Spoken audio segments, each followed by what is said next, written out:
everyone. Thank you for joining us once again here at Seafried and Brew for our economic briefing.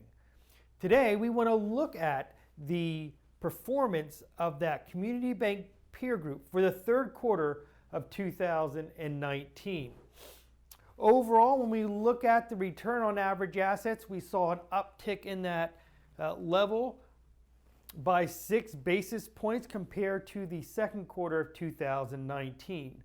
And when we look at those three subgroups here, we can see the similar occurrence. Everyone moved up. We had that sub-chapter S bank group up at 161. We had the stock group at a 117, so we picked up from a 111.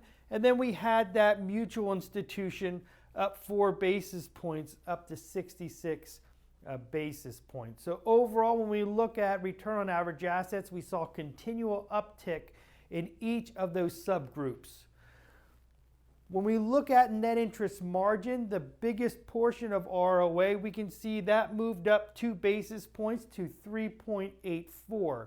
Now, as we look into the fourth quarter of 2019 into 2020, we want to think about how the impact of these lower rates are going to roll out.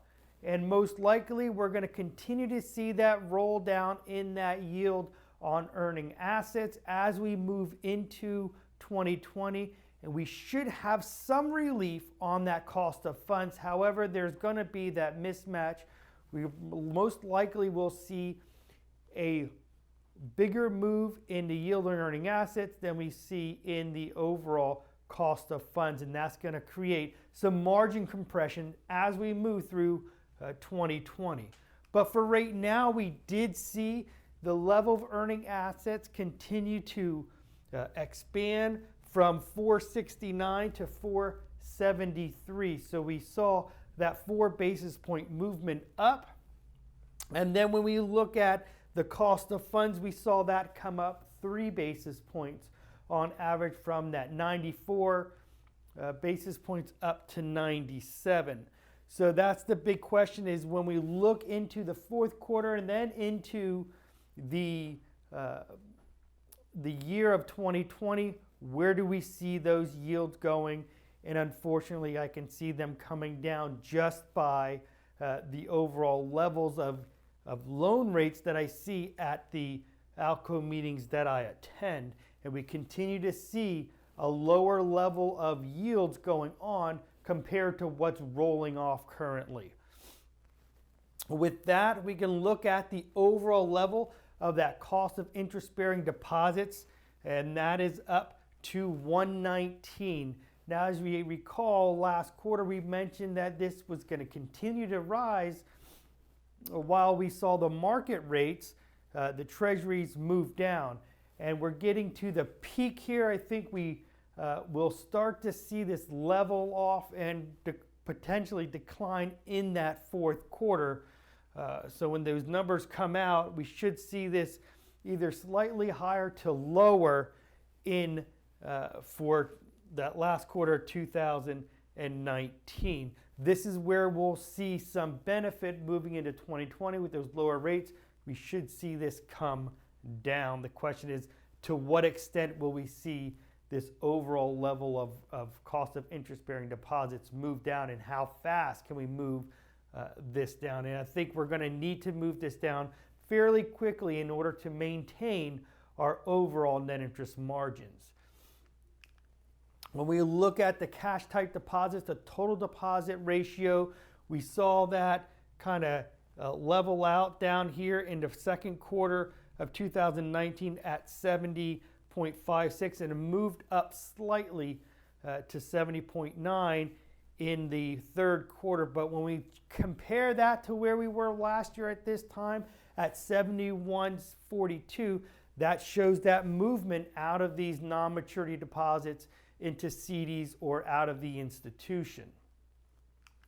With that, thinking about loan growth, we saw in the third quarter here the aggregate loan growth for this group grew by just 65 basis points, a continual downward trend as we move through the past 4 quarters.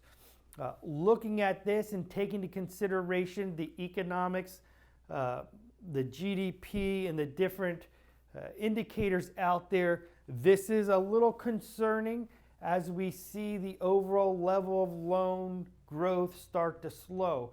We've lived with higher loan growth rates over the past couple of years, which has helped us to build the loans, that loan portfolio, and a loan to assets, which provided a means for a higher yield on earning assets. But once we see the loan market start to dry up, then we're going to start to see an even more bigger impact on the negative side for the yield on earning assets. Of course, this could be more of a geographic zone.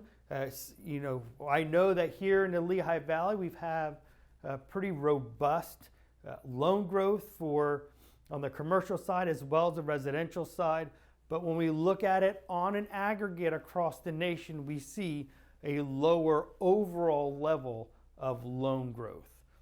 Now, with that, we did see the overall level of non-current loans remain the same at 53 basis points. So the credit risk indicator is still fairly low. The big move, though, for the return on average assets was the overall net overhead. If you recall, net overhead is a difference between non-interest expense and non-interest income. It's an efficiency number. So when we look at this trend, we can see we're down to 2.02.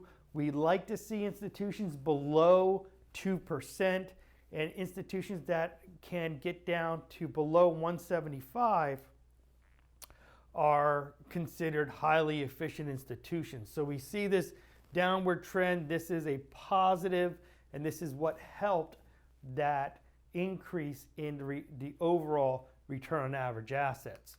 When we look at the components here, non-interest expense was a big benefit, down to 2.76, and then we look at the non-interest income up 2.63. So we had a benefit on both sides of the equation, a lower expense ratio and a higher non-interest income ratio. So that's the best of both worlds. We anticipate that to continue to come down. However, over time, in the 4th quarter, typically we do see an uptick when you factor in the bonuses and increases.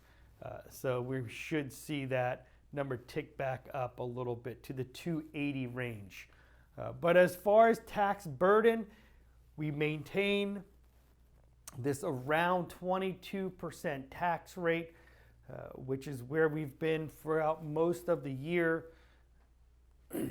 We look at this, a highly efficient institution now, we would say, in terms of taxes, would be in the range of about 16% tax burden. So that's where you want to focus on. But as long as you're staying at or below this average level is where we want to remain. But when we look at the overall risk score, risk came down slightly throughout the year. There is a slight downward trend. So that is a positive. When we look at the 4 key indicators of risk: capital, credit, liquidity, and earnings at risk, we did see positive momentum on each of these indicators, coming down slightly in terms of the overall level of risk. The highest measure here right now would be that capital risk. We do have a very conservative capital model that we run every bank through. But overall, since the increase in capital ratios throughout the year, we saw that number start to come down and now below that 50 mark. Other than that, we would have the liquidity risk as the second highest level of risk in here. Well, that's what we have for you today. Overall, when we think about it, we're doing pretty well on the earnings side, up over 1% ROA. That's a huge benefit. When we look into 2020, we can anticipate potentially some type of margin compression as we continue to see the overall level of earning assets start to decline in terms of that percentage, that yield, as well as the fact that we begin to see the slowdown of that loan growth and what that's going to have, what impact that will have on the overall level of earning assets. But for now, we need to keep an eye on those cost of borrowings and see if there's any area that we can perhaps prepay some of those when rates start to spike up in order to get those off the books, and then look at those deposits and see how we can systematically start to lower those deposit rates in order to give us a cushion to prepare us for that potential move down in the yield on earning assets. That's what we have for you today. We look forward to speaking with you on our next briefing. Have a great day, everyone.